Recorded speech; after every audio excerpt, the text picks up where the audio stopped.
Yes. Good evening and a warm welcome to all for an education series. Before we start the program, let me quickly brief you the ground rules. I request all of you to keep your mics in mute. And at the end of the presentation and the training, there will be a question and answer session. If there are any queries or questions, you can post it in the chat box, or you can directly raise your hand and ask. So now, may I now request our Science Center Forum Qatar President, Mr. Deepak Dahake, to formally welcome guest speaker and delegates. Over to you, Deepak ji. Today's guest speaker, principal, teachers, and my SIF team members. Good evening and greetings from SIF Qatar. We are launching an educational series on 4th Saturday of every month, and that is Learn with the Leaders as a part of Teachers Empowerment Program. This is the first session of this series on brain-targeted teaching and learning. To conduct this session, we are privileged to have an eminent personality as a guest speaker and trainer, Dr. Jarmina Otaki. She did Doctor of Education in Educational Leadership from East Carolina University and Mind, Brain and Teaching Certification from Johns Hopkins University. Dr. Jarmina has done extensive research in education. Her research areas are mainly focused on equitable teaching practices, creating inclusion policies to build a culture of teaching for diversity and variability, building tiered system and brain-targeted teaching. She has been in K2 education for more than 20 years in various leadership positions. Currently, she is the principal at Qatar Leadership Academy, a member school of Qatar Foundation. She loves to encourage and empower teachers on new teaching and learning practices and their leadership skills. Dr. Sharmina has brought many positives and remarkable changes in the institutions she has worked in by implementing her research-based pedagogies and data-based strategies. On behalf of Science India Forum Qatar and all present here, I warmly welcome Dr. Sharmina Hotaki. Thank you, ma'am, for accepting our invitation, and we look forward to your enlightening session. Dear teachers, today we have a special guest, our beloved principal from Noble International School, Mr. Shibu Abdul Rashid, sir. Sir, we appreciate your support and guidance in conducting various events. On behalf of everyone present here, I warmly welcome you and look forward to hear inspiring words from you. Dear teachers, we have facilitated registration facilities for the teachers and students. You may visit SIFQ website and sign up so that you can receive all events notification directly in your dashboard and you will not miss any future opportunities. I welcome all the participating teachers who are attending this session on weekend, and this shows your commitment to the profession. Thank you one and all.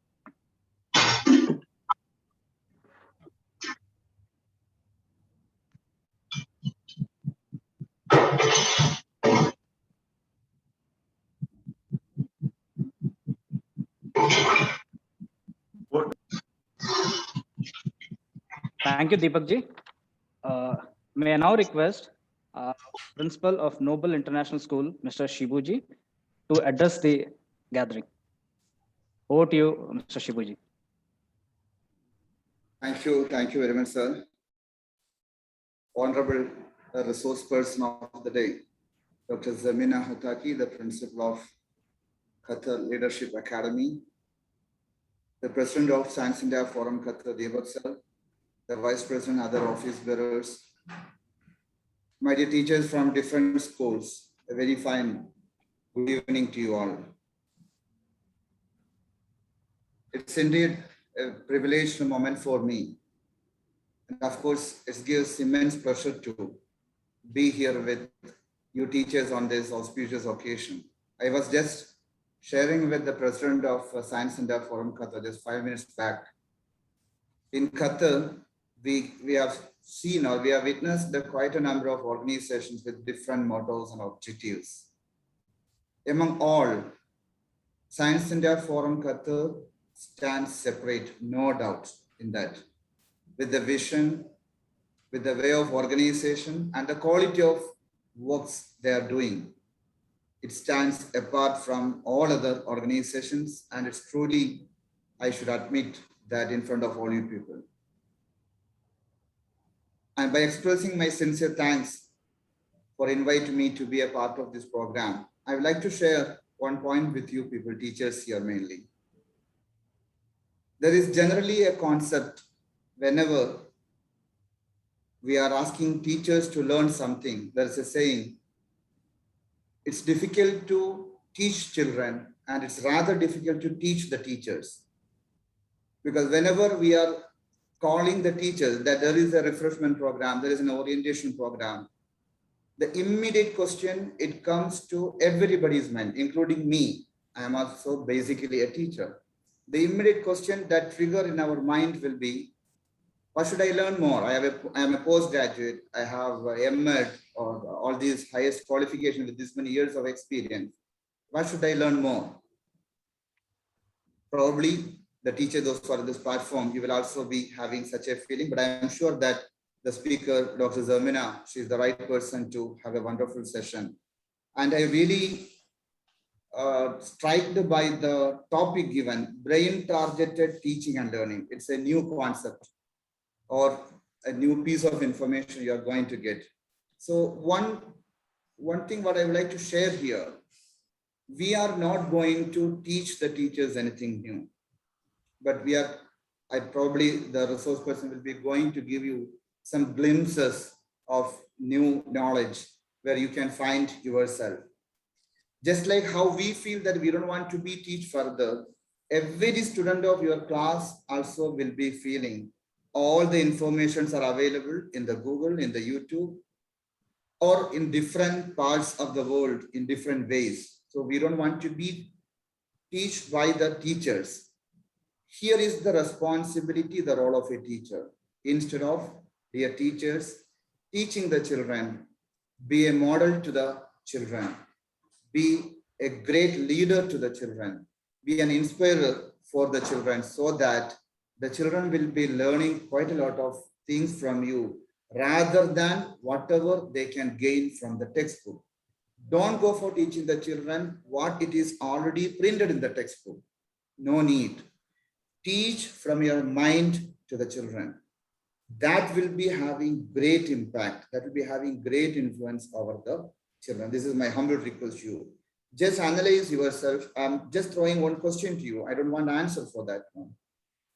Just think about, trying to get the answer. In the world, if you're analyzing, how many of great personalities you can find, let it be in the field of sports, art, or scientific inventions, in any field, how many people you can number it who have qualified or who have been moved to that great achievement with the help of an institution? Probably the answer will be very less, but all these great achievements achieved by all these great persons are only because of the great influence given by a great teacher behind them. I'm sure that Science India Forum's this session will contribute quite a lot of great teachers with these new ideas. I wish all the very best by expressing my sincere thanks to Science India Forum Qatar and my all the very best to Dr. Zarmina. Ma'am, all the very best. We are expecting a wonderful session from you. Thank you so much. Thank you, Mr. Shibu, sir. It's for sharing your thoughts and truly inspirational to all the teachers as well as to us. Thank you, sir. Now, without taking much of your time, it gives me immense pleasure to invite today's guest speaker, Dr. Zarmina. Dr. Zarmina, sorry. Over to you, Dr. Zarmina.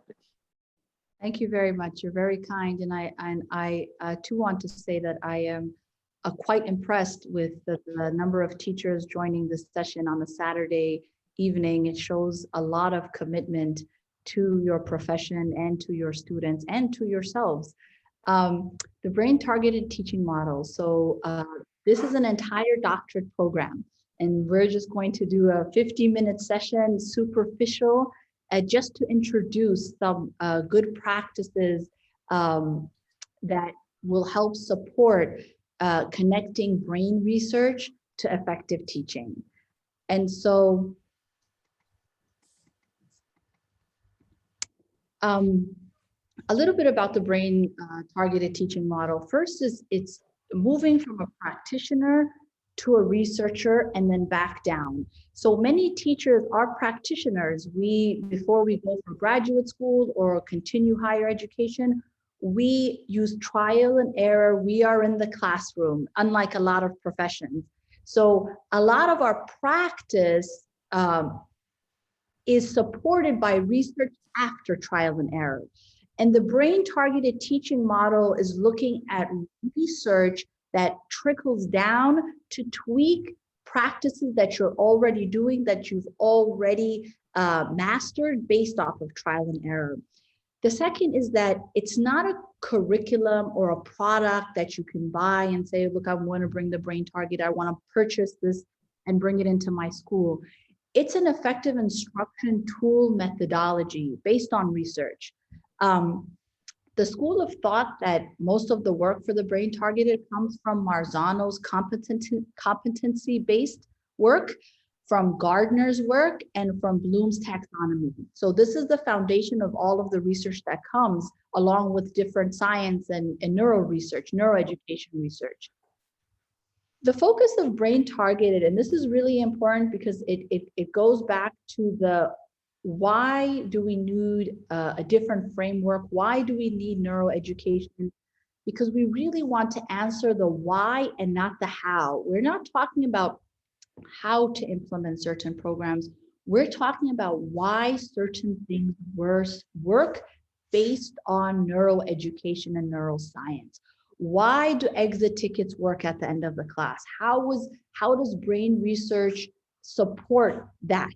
And so the focus for the brain targeted is understanding the why. When you are creating your curriculum or units, you're understanding why you do certain things. And then it's important to note that the brain targeted model framework did not start in a district office with directors and principals who came together and said, we need to reform education. It started as action research in the middle school, and then moved on to a high school in Baltimore. And this prototype was tweaked and designed, and then research was used, and they saw a huge impact in the schools and students when they used these different strategies and they used this different effective instruction model. So again, this is practice in a framework that has started through action research at the grassroots level. So neurocognitive sciences, this is also an important aspect to understand why we even want to have these conversations. Neuroeducation is absolutely necessary to promote 21st century skills. So I ask you this question. We've heard a lot of talk about, with this Corona and COVID, and you have these really specialized doctors who graduated from school 30 years ago that work at the National Institute of Health and in different, hospitals, talking about the fact that this is new to them. And one would question, well, these are doctors that have graduated, they've worked in virology. How is this new to them? Because with the pandemic and with COVID, this was a brand new virus that many doctors who were masters at virology were unable to necessarily take the knowledge they had and move it into something new and create a new knowledge.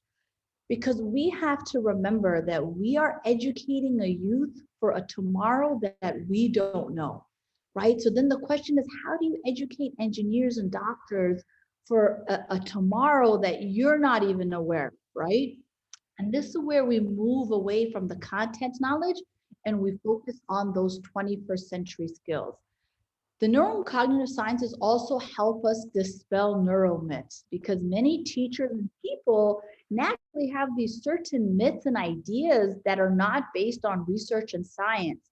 And this seems to be a big problem, especially in education. And the fourth is that we all know, when we talk a lot about the research that talks about brain-based, we all know that learning is brain-based, but learning cannot be divorced from teaching. So when a teacher says, I taught for 45 minutes, but there was no learning on the other end, the question is, did the teaching actually happen? And the neuro and cognitive sciences focus on that. The practices that we're going to talk about focus on honing in on those teaching skills so that the learning can happen. Understanding learning. When I was a teacher, I was a content teacher. I was an English teacher. I taught AP and IB English. And many teachers consider themselves chemistry teachers. They consider themselves, pre-calculus teachers. But this is no longer the case, because teaching Shakespeare is not necessarily a skill set that while I have mastered it, it is easily found on YouTube and online, and my students can learn on their own, right? We are now teachers, not of content, we are teachers of learning. And when we talk about learning, we're talking about creativity, critical thinking, collaboration, media and information literacy, right? We're talking about self-direction, leadership, adapting to new situations. It's interesting to read a lot of these COVID myths where people don't believe that COVID is a real thing. There's a group of people out there that say, no, COVID isn't real, this is all a lie. Do you know how old they are? They're 45 and above, the large group of them. And many of them were introduced to technology with no education in media and information literacy. So whatever they're taking in, it's hard for them to decipher between what's true and what's false. And so part of, for example, a skill set that needs to be taught now is media and information literacy for our students, because there is so much information out there. And the next is self-direction and leadership. You might have the smartest kid in your class, straight A student, high SAT scores, but he is unable to manage or lead.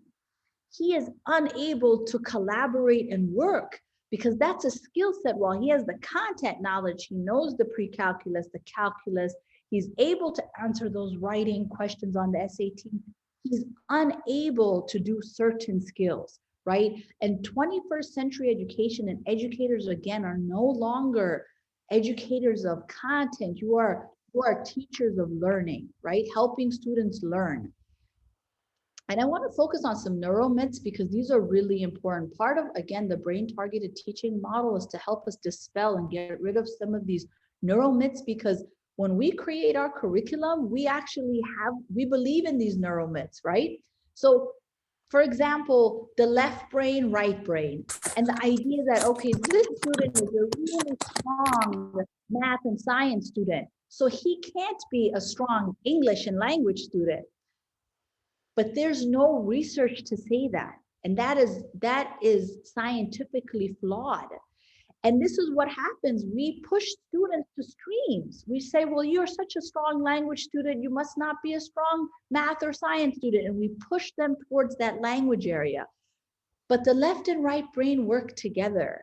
And a student can be a strong math student and have the same language ability, right? Can have the same language ability in terms of strength. That we're born with a certain number of brain cells, and that's all we'll have. So we understand our students have a certain amount of ability, like a certain kid is not creative. He just wasn't born that way. That's a neuromyth. Brain cells grow and develop based off of use and skills and repetition and learning. Listening to something or doing something will make your baby smarter.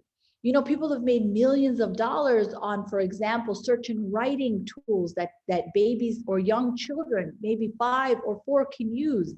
And there's no research based on that. So you might have a second grader who has not developed his motor skills. There is no amount of product you can buy to help that. The only thing that can be done is the child needs to develop those motor skills. And so this is once again a neuro myth that unfortunately comes in, especially in the elementary level education, that after certain periods, learning shuts down. So like, for example, you have an 11th grader or 12th grader who wants to learn a new language. And we tell them, well, you're kind of old to be learning a new language. You really should be younger when you want to grasp a new language. There's no research that says that. Yes, when language skills are being learned at a young age and you start another language, sure, it's easier because you're both learning the mother tongue and the new language at the same time. But that's not to say that an 18-year-old or a 17-year-old who wants to learn Spanish or French is going to not be able to do it because, you know, at a certain point, learning shuts down, your brain has developed. That teachers should assess and teach to different children's learning style. That's a neuro myth. And a lot of teachers actually include that in their unit planning. Well, I'm going to assess the students who learn based off of hearing, students who like to learn based off of hands-on. Teachers should assess to everything. And the different models should be used for all students. And if a student says I enjoy learning by listening, it doesn't mean that they should not be exposed to learning that's written or learning that, for example, is visual. And it doesn't mean that they can't do it as well as learning that's done, for example, via listening to it. That's a neuromyth, and there's no science and research behind it. And the last is that we only use a small portion of our brain. Our brain is an incredibly complex, and we actually use all of our brain. So as I go through the different brain targets, and there's 6 of them, I created a unit, and I'm going to give examples of incorporating it in a unit so you can actually see real life examples. So I created a unit for 10th grade MYP class that follows the ARROW or now Common Core standards. My unit is a novel study. I'm teaching students the novel, The House on Mango Street. And my essential question is, how can we communicate our ideas effectively? Very common unit in 10th grade, 9th grade, 11th grade, a novel study unit. And so now let's jump into the brain targets and see how we can incorporate some of those into this novel study unit. The first brain target is the emotional climate. Stress impedes learning. Positive emotions help to enhance recall and learning, right? And we all know that when we're in a stressful situation, we really can't learn because we think, oh, the person is focused on something else, or maybe the person is prioritizing the stress or the problem that they're having. But actually, it's much deeper than that. Anatomically, biologically, they cannot learn. And that's really important to know, right? That when there is stress in the brain, and it's in the amygdala, that's where the amygdala deals with a lot of that brain stress, right? And I'm going to just, the anatomy of the brain, some science here. The amygdala deals with a lot of the emotion, and the thalamus passes that information on to go to the frontal cortex. So when the amygdala is stressed out and many of us think of stress like, oh my God, the death of a family member or something more traumatic. For an adolescent child, an argument is overworking the amygdala. Getting a D or a C in a class could be a stress enough to work the amygdala. Being late to class could be stress that works the amygdala. When that student comes to the class with that amygdala overstressed and they're anxious or nervous, no matter what you're teaching, no matter how great you're teaching it, no matter how engaging the lesson is, they're not going to be able to learn. They're just not going to be able to. And so this goes back to creating a positive emotional climate in the class and actually documenting it into your unit. So some teachers start the class with humor. You start with the class with maybe a joke. You start the class with a shout out or a celebration. Hey, I just want to start the class by thanking so-and-so for turning their work in early. I just want to thank it so-and-so for, I appreciate them for doing this and for doing that. Something positive. And what this does is this creates a connection and a sense of trust and acceptance. It's a calming effect on a child. And that calming effect anatomically on the amygdala allows them to start to take information. Remember, we want kids to go from short-term memory to working memory to long-term memory, right? And so creating an environment where the climate is peaceful and calm will allow more impact on what you're actually teaching. And sometimes things like, you know, routines and rituals, they make students feel comfortable and safe. They know that when I go to so-and-so's class, this is the expectation. I have to go in, I have to take my notebook. I know I have to write this and that before the teacher starts. That creates a sense of calm. And sometimes we'll plan the most beautiful lessons and the students will come to us and you're trying to get them engaged and the lesson just flops. And you find out later you're having lunch with the teacher who had the students the period before and the teachers are like, oh yeah, you know, I gave a test, but everyone had failed. And you realize, okay, so the class before, students didn't do well, they come into your class, they're overstressed, right? If you don't in some way create a situation, it spirals out of control for them and then they can't learn and then you can't teach, right? And so for my unit, you can actually incorporate that brain target into your curriculum. So I'm teaching the House on Mango Street. Here's my unit. And I decide that before I start the novel, I'm going to have them do two things. Pick out one out of the two. I'm going to ask them to draw a picture of themselves and use words to describe the image, or I'm going to have them write, or they can choose to write a 300-word descriptive paragraph. 45 minutes, that's how I start my unit.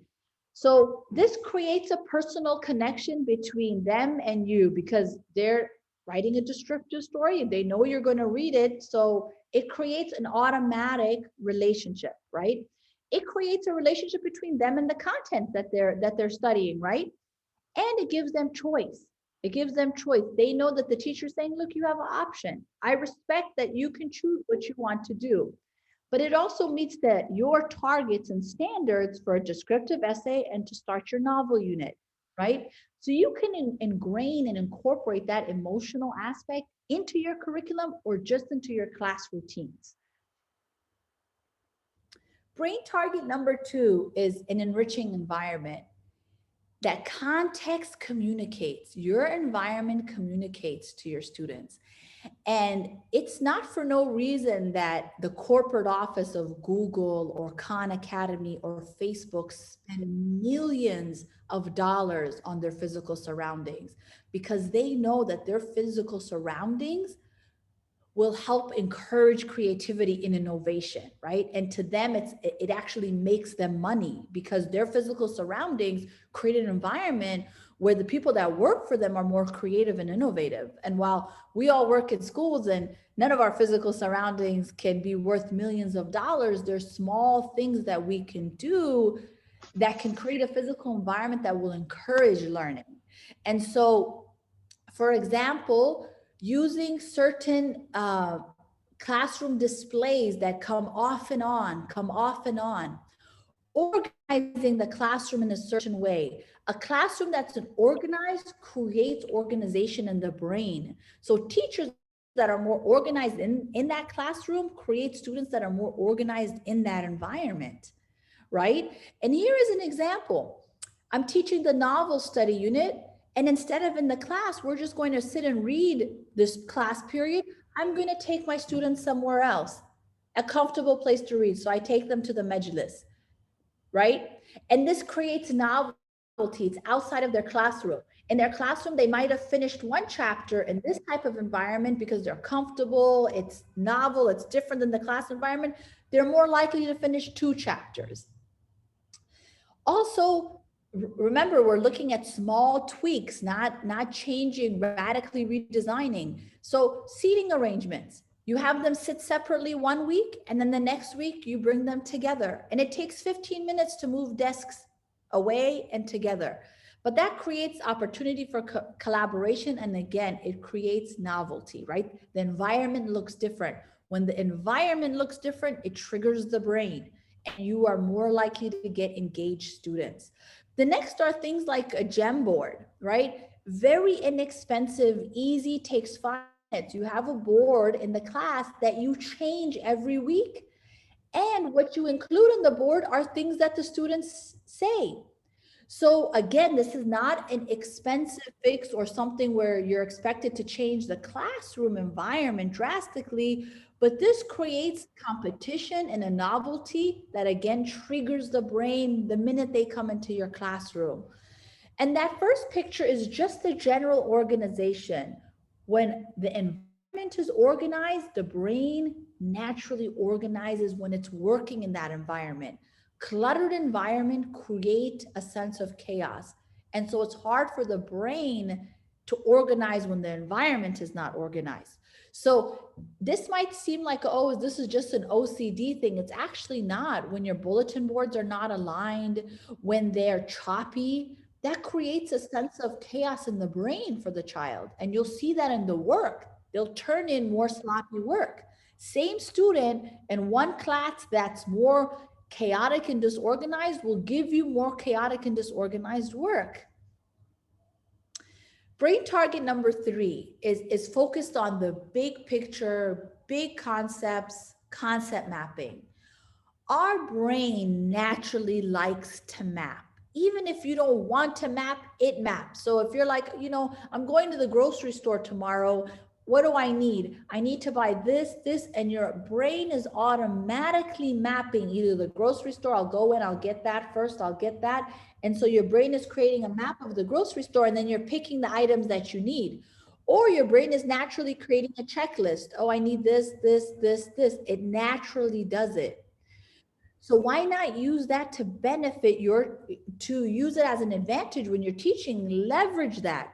So when you create concept maps, instead of having a paragraph or something written for the student, you create a visual. It's a non-linguistic representation, a picture. And many say that a picture is worth 1,000 words. In the brain, it really is. And instead of writing 1,000 words and expecting the students to read it, 1 or 2 pictures can equal that same representation. And so you can create standards and show student standards. So for example, older kids, middle school and high school kids will take a look at this picture, and in their brain, they see a forest, right? They see the big picture. So when you ask them, what are you looking at? Oh, miss, I see a forest. When you're working with younger elementary kids, they'll say, oh, I see a tree here, or I see a little bush, right? They focus and hone in on specifics, right? Older kids hone in on the big picture. So that's how their mind works. So when you're working with older kids, you want to show the big picture. Guys, we're going to focus on communication.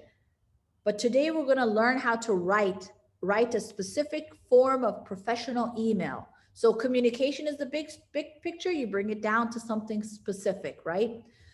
So those concept maps help them. So for example, if you want your child to drive from Doha to Al Khor, for example, a concept map that naturally happens in their brain is they say, well, if I'm driving to Al Khor, I'm going north, I'm going to pass Festival City, I'm going to do this. You create your curriculum the same way. So this is an example of a concept map I created, right? It's literally going from the beginning of the unit till the end. And these are the things they have to finish. And as they finish them, as we have our reflection or our discussion, the students cross it off. And conceptually, they can see where they need to go. And as they pass certain things, they cross it off. So they're able to see what they finished and as they're moving forward, right? And so it's a bigger map of something that's much more complex. Like, for example, I want to teach an entire novel unit and get them to understand text and responding and reading and critiquing and producing. This is a big concept. I need to break it down into pieces. But when I break it down into pieces, I need to map it out so they can actually see it. So here's an example of having your students do it as well. So you have them map certain information that you want. And then when you want them to talk about it or write about it, they take that mapping and they're much more eloquent. So if you were to do a research just in your class, for example, you would ask your student, I want you to talk about this content for me. And they would talk about it and you would grade them. And then you would try, I want you to talk about this concept, but before you talk about it, I want you to map it out. Map it out, create a map like I have here. And when they're able to do that, you'll see the impact, an eloquence and understanding goes from here to here. That's the difference, right? And so this is just one example of a student created concept map. And from this, they can write and talk it out.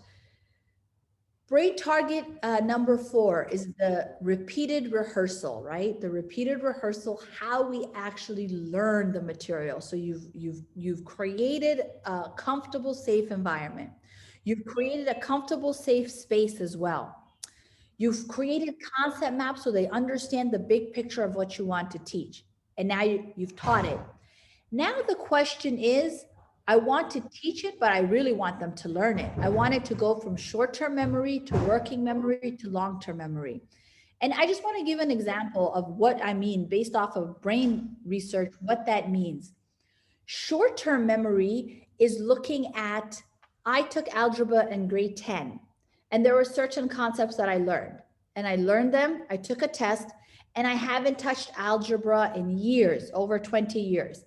If you were to ask me an algebra question, I would not be able to answer it because it was just in my short-term memory. I was only able to retrieve it for a short period of time and it's gone.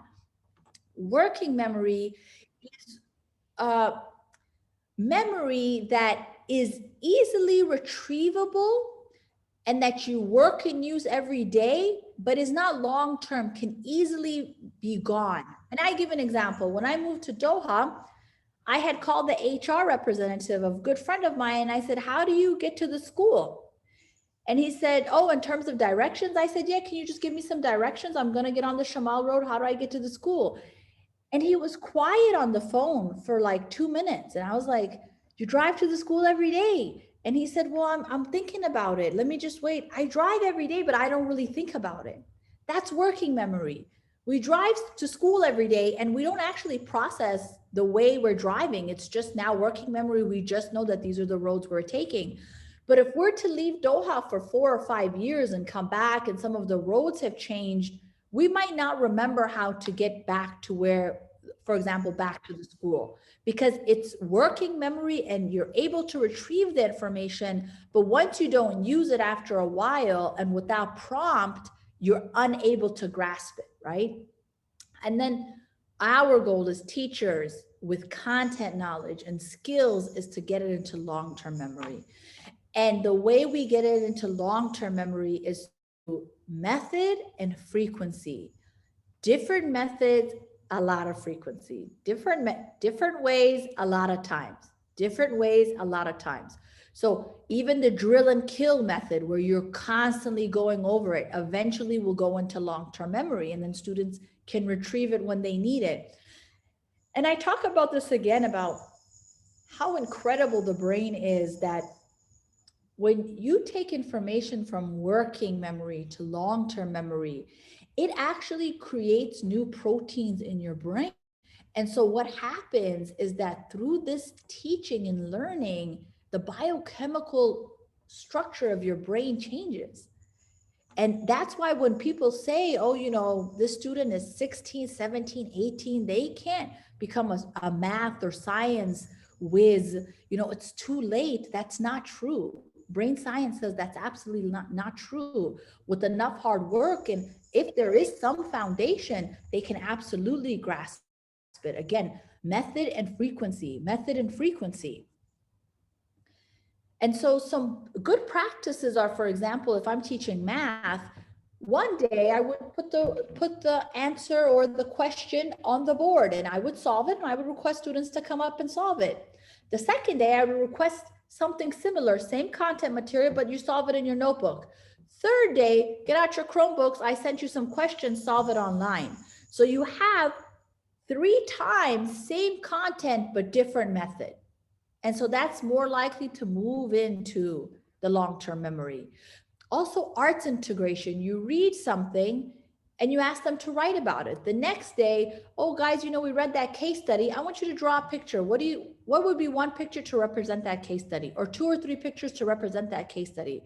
Arts integration is very powerful. And then it naturally much faster moves into the long-term memory. So again, if we want it to imprint long-term, and if we want this imprint to be concepts and skills that can be moved on to real world life problems, it needs to be in long-term memory, right? It has to be in long-term memory. So the question, when those NIH doctors who've been doctors at an NIH for 35, 40 years and COVID hit, and they're telling us, they're on CNN, MSNBC and Al Jazeera, and they're telling us, we were shocked. We don't know. We didn't know that it could travel this way. We thought it was actually on surfaces, right? Initially, they were telling us, wipe down your surfaces. And then they said, you don't need masks. And then you need masks.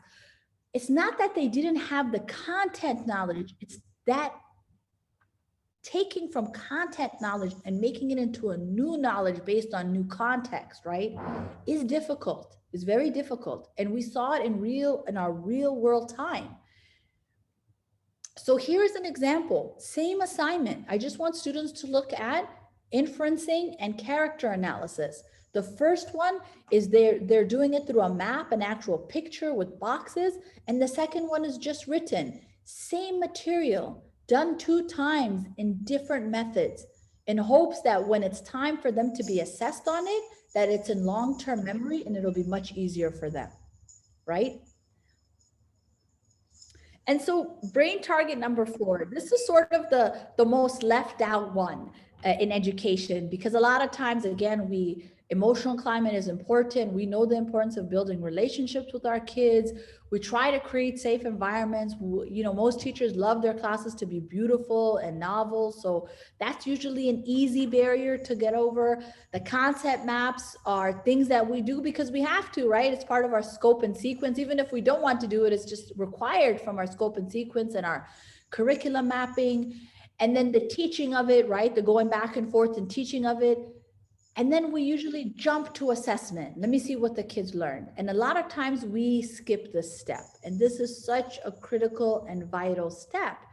This is the teaching for extension and application. So you've learned something. So I taught Shakespeare.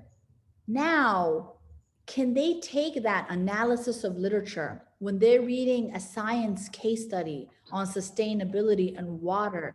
And can they add those analysis skills? Can they take it to that science case study?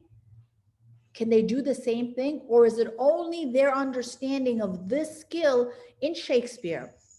Because if it's their only understanding of this skill in Shakespeare, they have failed, right? They have failed. And we have failed the extension and application piece. So this is where we extend and create new knowledge. This is where we teach them something and then we put it in a different context and they learn something new. And this is for example, we are, as educators, our tasks are very much focused on convergent thinking. That means finding that single right answer, right? That one single right answer, that's what we're honing in on. That's what our goal is.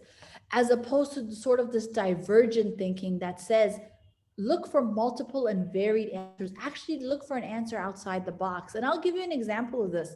Having a son who's a senior in high school, I'm looking at a lot of different colleges with him. And we looked at this one university just because we were interested. It's Dartmouth. It's like the 4th best university in the United States. It has like a 4% acceptance rate. And, they had a question that you have to answer this question to get in. And they said, because it's a research university, they said, give us an example of research that you've learned that you can implement. And so they showed us this was from the previous year, examples of student work. And so you had students that, were interested in pre-med and they were bio students, and they gave us all these beautiful examples of the biology that they learned and how they would use that for something bio-related, and chemistry students and language students. And then they showed us the exemplar, the one that actually Dartmouth picked as their winner. And it was a student whose parents had lost their job due to COVID. And so he loved macaroni and cheese. And so his entire paper was looking at sort of the chemical and bio aspects of creating different types of macaroni and cheese, because he said it was an inexpensive food that he could buy and eat. And he won the exemplar. And it's because it was a very divergent way of thinking. It was looking at that bio and science core content and bringing it into culinary, a real life problem that he is currently facing, right? Now having to buy inexpensive food because his parents have lost the job. And that's not very common in many of our educational tasks. But you'll find that if you go through a lot of these SAT questions, and for example, the UCAT IQ questions for kids who want to get into medical school in the UK, they're very much now geared toward divergent. So what happens if we're only teaching our students a convergent way of thinking, and then they're taking high risk, high exams such as SATs and UCATs, and they're unable to be successful, right? Because they only know a certain way of thinking, and that's finding the right answer. And so teaching for extension moves you away from that. It forces you to look at the content in a different context. And when you take one content and you put it in a different context, you have a whole new bit of knowledge, bit of content material, right? And this goes back to the more divergent we are, the more we're encouraging and teaching creativity and innovation.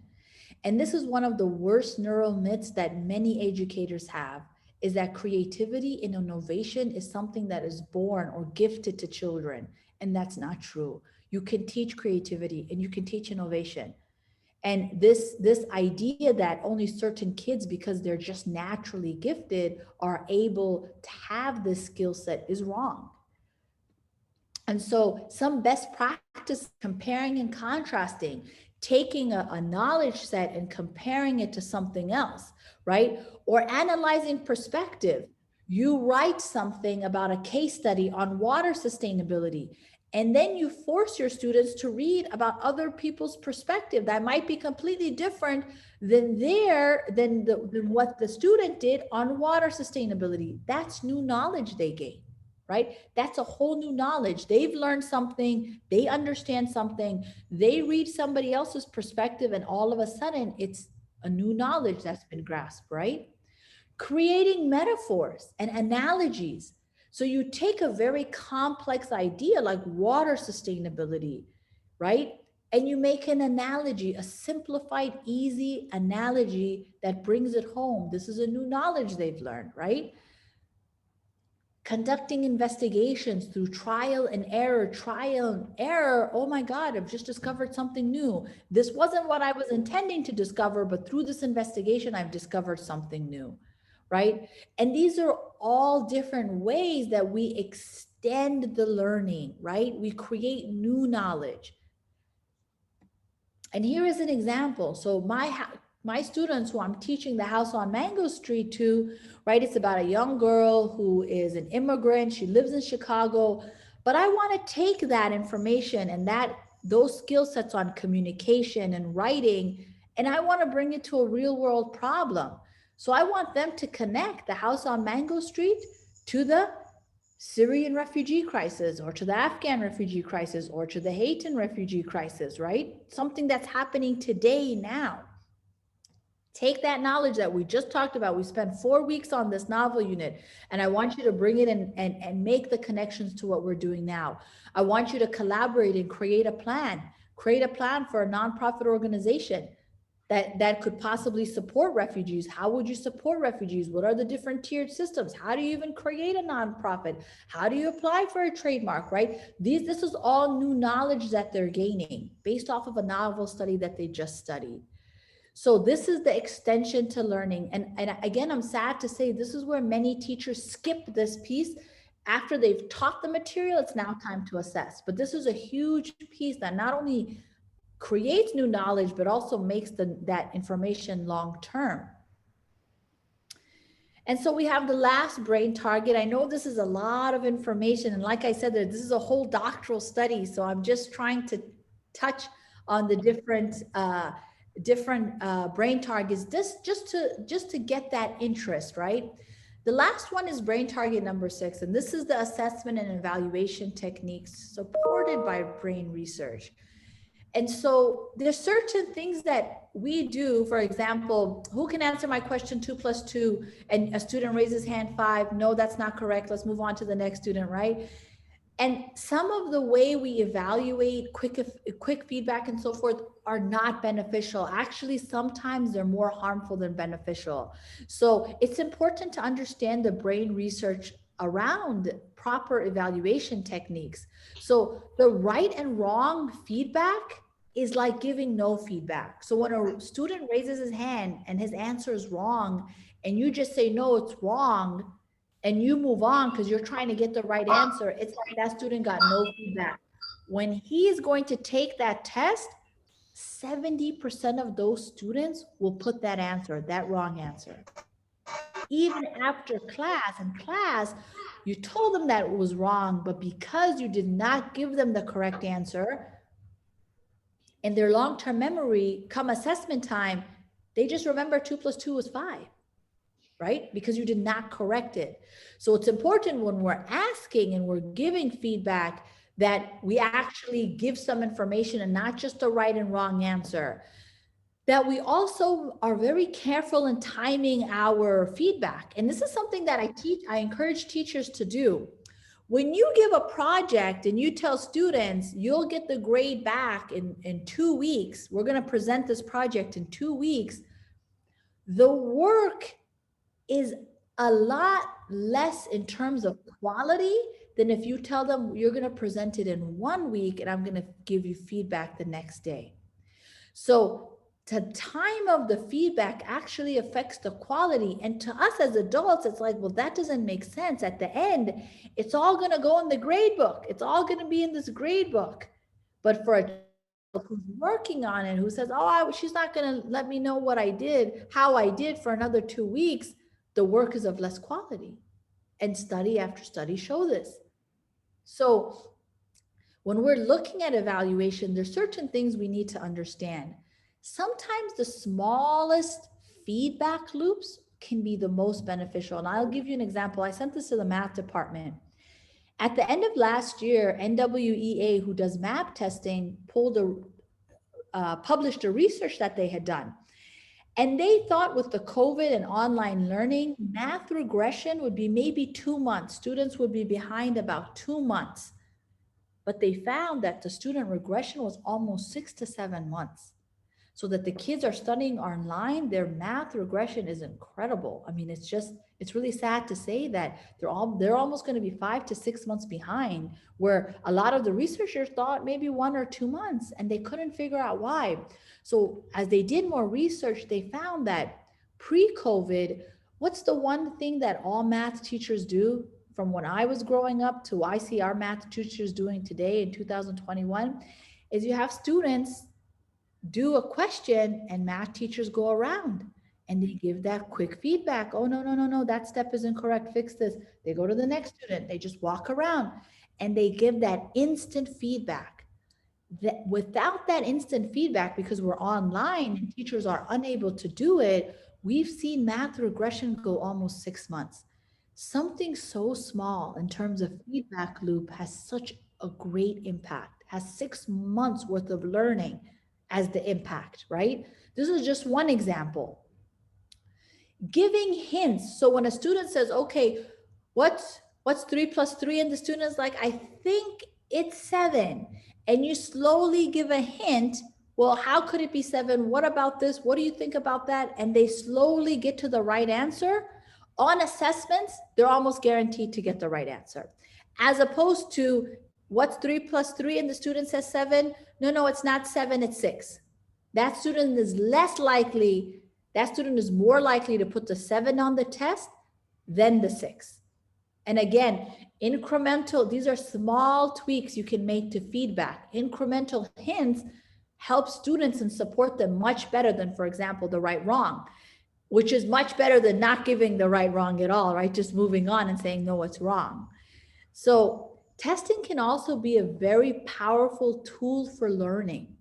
So when you do longer project-based, you do longer work where you give the work, give feedback, give the work, they correct it. This is an incredibly powerful tool. It's an assessment, but it's an incredibly powerful tool for testing as well. I mean, for learning, for the actual process of learning. And retrieving, when you do mini quizzes for kids, as opposed to saying, okay, everybody go ahead and study, the mini self-quizzing, even if it's alone, where you'll give them a mini self-quiz and say, look, we're gonna take a quiz in 20 minutes. If you give them a mini self-quiz and they quickly quiz themselves, as opposed to you just having them study alone, the kids who do the self-quiz do a lot better. The retrieval, right? The brain is retrieving that information actively. So come time of assessment, they can do it during the assessment. So again, small tweaks, not radical redesigning. So here are some practices. Written comments. When you write comments and feedback, talk to the student. Why did you respond this way? When you have a conversation in that feedback, they're more likely to read it and to evaluate what you've written, right? Portfolios are great. Simple. You just buy folders and student assessments go in there. And once a quarter, you pull out that portfolio and they go through it. And that's an incredibly powerful retrieval method that helps strengthen long-term memory, that helps strengthen that information into their long-term memory. So rubrics are important, right? Rubrics also help support and are part of the learning process for evaluations. So moving forward, I just want to, this is the last slide. It's a lot of information. I feel bad holding everybody up for so long, is that focus on one target. It's so much easier and it's so much more impactful, and you master that target. So for an entire semester, you say, in my unit, I'm going to include that emotional climate. I'm going to ingrain it into my content before we start a unit, and I'm going to master this, right? And that's so much more effective than saying, okay, look, there are these 6 targets. I'm going to start to plug them into my curriculum, into my scope and sequence. Read the research. The research gives you the why, and it helps to dispel and break down these neural myths that we naturally have for whatever reason, right? And the third is tweak and not radically redesign. We do not have to radically redesign education. That's not our goal, and that's not our job. But we need to tweak, to use science to support and help drastically change how our students learn. And remember, you are teaching to a child an education and a world that you don't even know, that we're not even aware. We're teaching to students who are going to graduate and work in 5 or 6 years, and we don't know what the world is going to look like in 5 or 6 years. And that's why I go back to that, read the research. The more research you read, the more you can tweak, and the more you can focus on these brain-targeted teaching methods or model. So that's all I have. I thank you so much for your attention. And if anybody has any questions, I'm going to go ahead and stop sharing here. Thank you, Dr. Jamina. It was quite interesting, and thank you for taking us through different type of brain targets. And it's interesting to know how the timely feedback affects the quality of the projects the students take up. Now I request Mr. Ravi Kumar to take up the question and answer session. And over to you, Mr. Ravi Kumar. Thank you, Srinivas. I have a few questions from teachers. So let me begin with the first question. So we have a question from a teacher from Noble School, and she asks, what about the right and left brain students, and how to identify them? What are their areas of expertise? So this was what we were initially talking about as a neuro myth, that we understand certain students to be stronger right or stronger left brain. And a lot of the current research says that that's not the case. And the reason why this is important is because we stream our students into certain fields this way.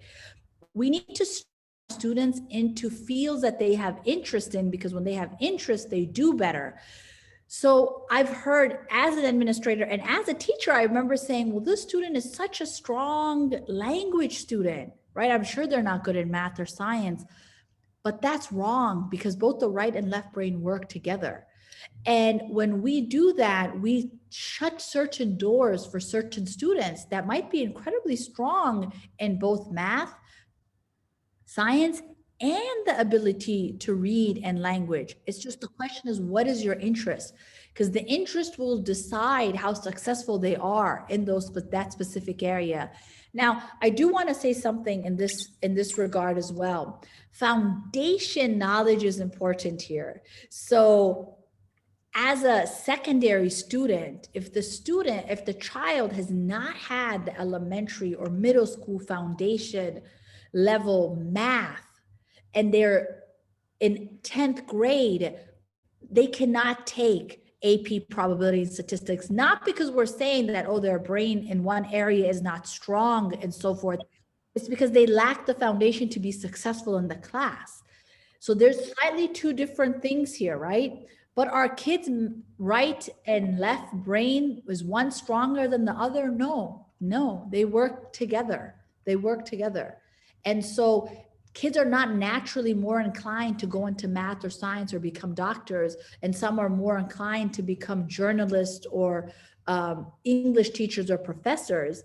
It could be they're naturally inclined based off of other things, such as what they enjoy or such as what they have a strong foundation in. If you've always had a really good math teacher, so you're good at it, you're going to want to get into a field like engineering because you feel comfortable and confident, not because your brain is stronger in that area, but because you've always done well and you have a strong foundation. So I want to make sure that we understand that there is no right or left brain that's stronger. They work together, but there are different reasons why certain kids do better in certain areas and disciplines. And that's based again on foundation learning. That's based on interest. Thank you, Dr. Jarmina. I think the second question is also a complementary to the first question. It's raised by teacher Vairanjani from Loyola International School. So she asks, is all the left-handers and is the left-hander or left brain dominant or vice versa? And how to identify a left and right brain dominant as a teacher? So we really can't identify if somebody is stronger in terms of left or right brain dominance based on discipline. Can you do it in certain ways? Yes, students can. People can do it. They can do neural scanning. So there's certain scans that they do where they actually attach certain things. But can we do it as teachers? No, we can't. No, we can't. If a student, again, is good in language, it does not mean that their certain side of their brain is stronger. It could be for other reasons. Like they, for example, have always had a strong foundation in that. They're good at it, so they feel confident. And with that confidence comes the ability to take risks and want to take higher level courses and for certain students, there might be a prestige that comes with it. So for example, if your parents are always encouraging you to take on certain classes and there's a prestige that comes with it, students more likely will do better, right? It's that behavior support. But can we actually test in the classroom for right or left brain dominance? No, we can't. That's something that is at the neural level that requires scanning. Okay. Question number 3. Can we motivate a student whose primary interest is in maths to take up arts or painting? Yes, absolutely you can. Absolutely you can. And this goes back to, I teach in a secondary school, and I remember having this conversation with one of my students, is that he was very lax. It looks like his 9th and 10th grade school year. So his GPA was very low. And now in 11th and 12th grade, he's doing really well, really high GPA. I mean, he's in a leadership position and role. But unfortunately, I have to tell him that, look, there's certain doors that are closed for you just because you don't have the foundation.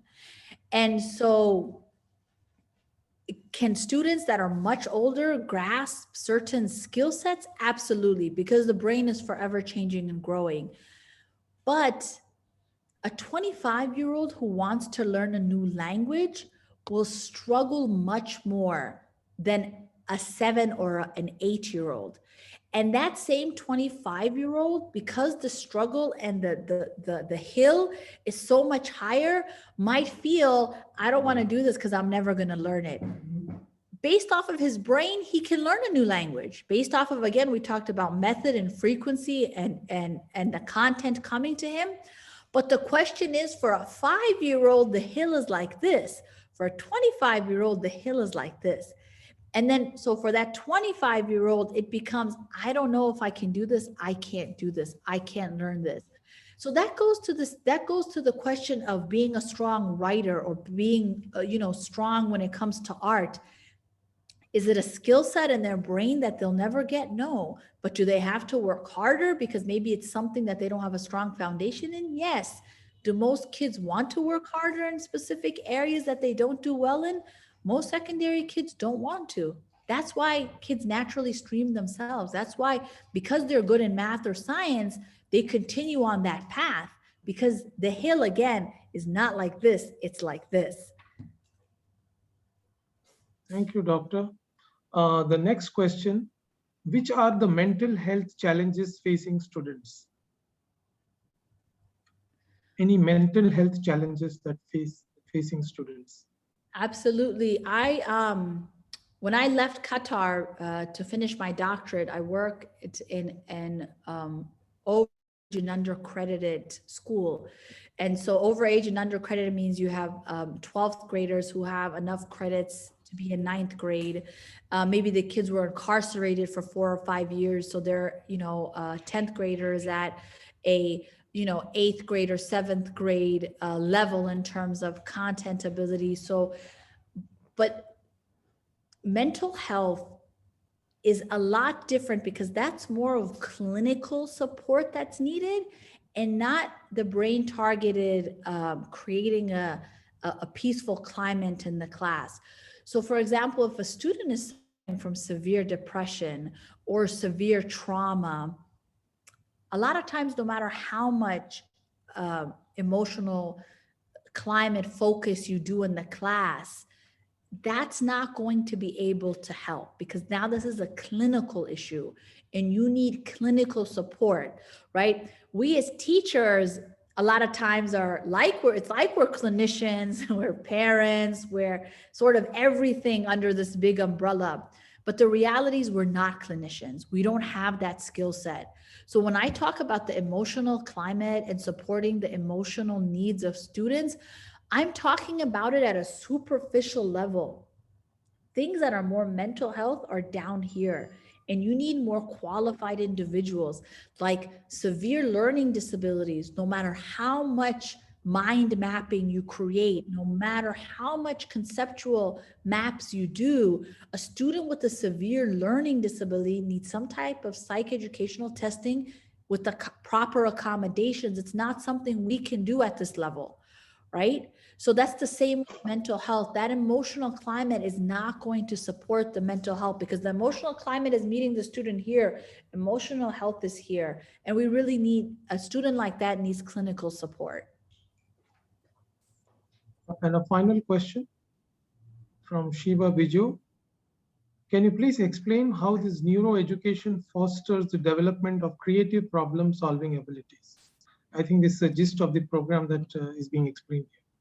Sure. Yes. So when we talk about, initially when I had this conversation, I said part of what the brain targeted approach does is it takes a look at education and learning differently, right?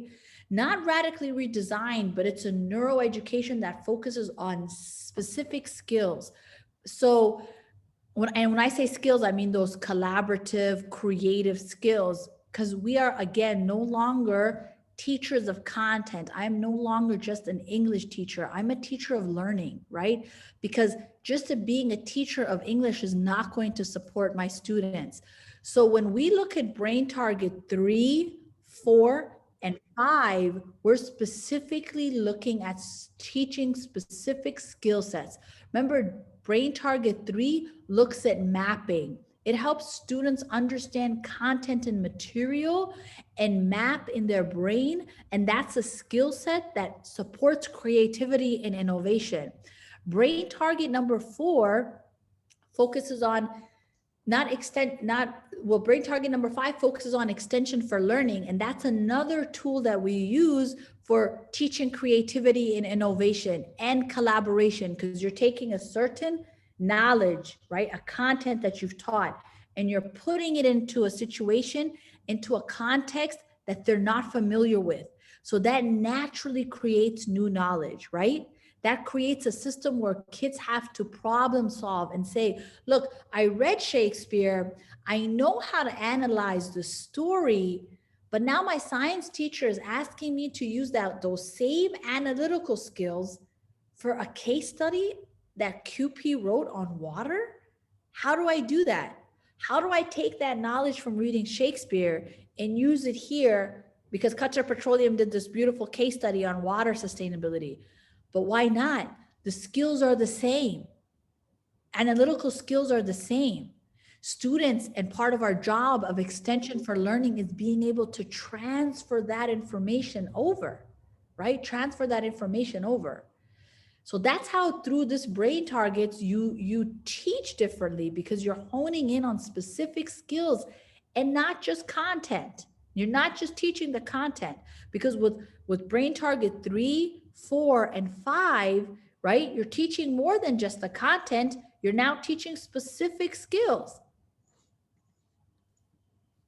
Dr. Sharma, sorry. The Brain Target number 4 is that repeated rehearsal, but a specific type of repeated rehearsal where you're moving information from short-term to memory, to working memory, to long-term, right? So when they have that long-term content in their brain, they can take that material in any situation and use it.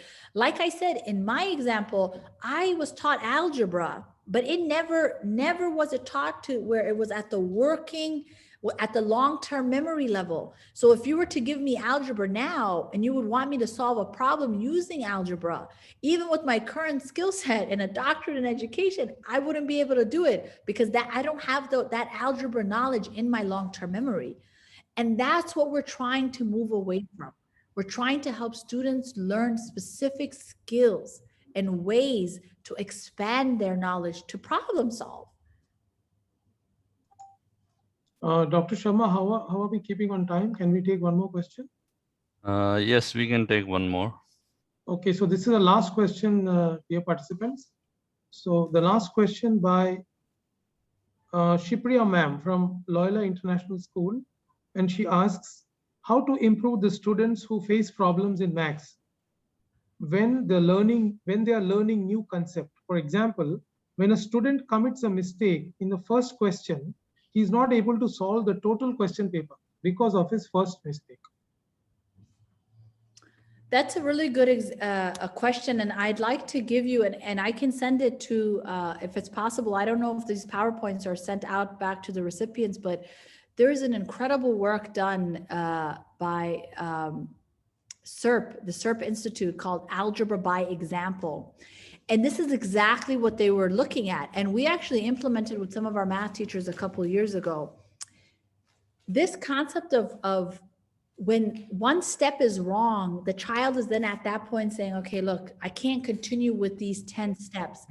And the SERP Institute looks at, and it's a long research, but it's a research worth delving into and incorporating, not the whole research, because it's, environment and context is different. It's for Hispanic kids in the United States, but the general concept will exactly answer that question. What happens when certain steps are wrong and the child no longer wants to answer that question? How can we motivate them to want to continue with that? And it's a quite extensive and long answer, but again, it's called Algebra by Example by the SERP Institute. And it answers that question in terms of finding different ways in terms of after the, what we did as a school was we gave an assessment, and then you know, the teacher would circle that step that was wrong, and then the student might have gotten a D on that assessment. After the assessment, we sat down and each question and step was redone by the student.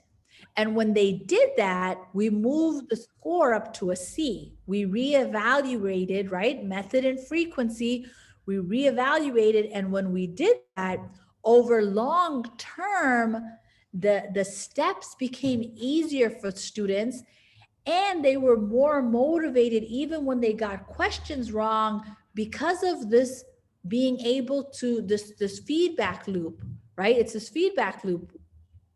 Made the corrections, went back, made the corrections, went back, feedback, go back.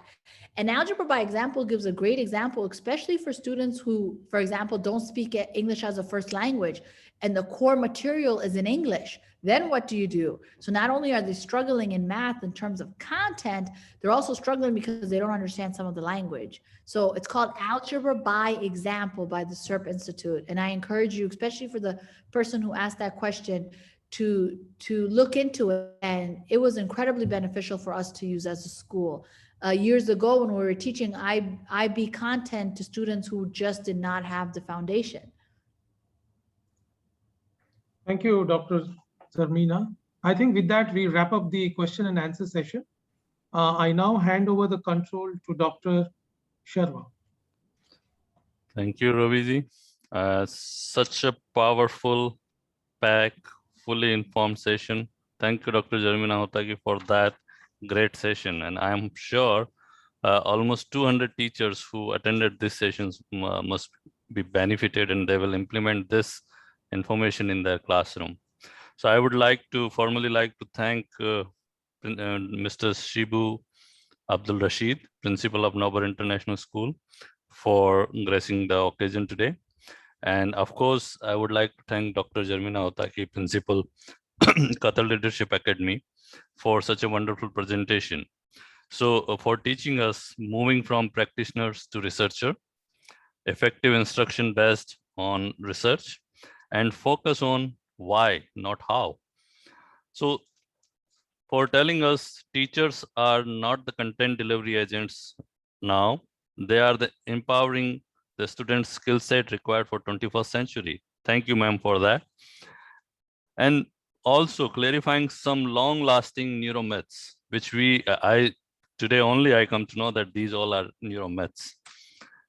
The sixth area of brain-targeted teaching: positive emotional plan, enriching environment, big picture concept mapping, repeated rehearsals, teaching for extension and applications, evaluation techniques for developing the evaluation techniques for brain-targeted teaching, and tweaking the small things, not the radicalization of the whole education system. Thank you very much. I would also like to thank all the teachers and who attended this session, taking time out on Saturday and supporting Science India Forum's initiatives. I also once again like to thank you, Dr. Zarmeena, for taking out her time from her busy schedule. I would like to remind everyone here that there is a link for survey in the chat box. Please complete that in order to receive your certificate. I would formally close the meeting now. If you have any informal discussions, please continue. I will stop recording.